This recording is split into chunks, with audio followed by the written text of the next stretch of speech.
if you look at any career or even better yet, a sport that, these things are experiential learning, right? Like, let's take a team-based sport, maybe soccer or football as an example, right?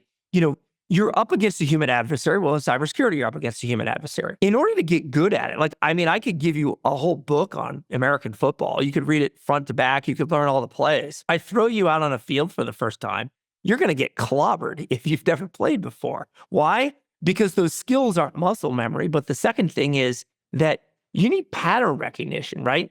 Half of playing one of these games is, if you're on defense, trying to figure out what the offense is likely to do, what play is coming up next, knowing where to be to anticipate. Well, it isn't any different than cybersecurity, right? I mean, you have to constantly be asking yourself, what is the likely next move of the adversary? And what's their potentially worst move? And those are the two things you plan for. Well, again, that isn't any different than a sport. So the big thing you get out of a cyber range, whether they're talking about technical exercises or executive exercises, is repetition. I mean, literally, it's just like going to the gym and working out. You need constant reps in order to get any good at this stuff. Case in point, last Friday, we build this stuff for a living. Every now and then we should go use it.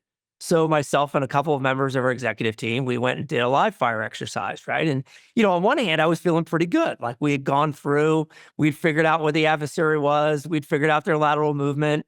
I mean, these exercises take like 4 hours, right? Mm-hmm. So we're at hour 3. I'm feeling pretty good. And, we were running out of time. So we had to wrap it up. And I'm like, all right, well, let's just look at the answer key just to see if we missed anything. Oh, man. Then we looked at the answer key.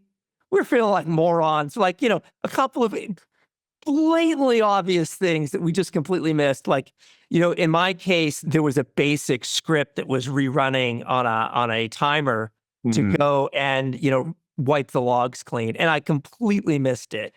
And I'm sitting there going, oh, you're such a moron. Like, this stuff.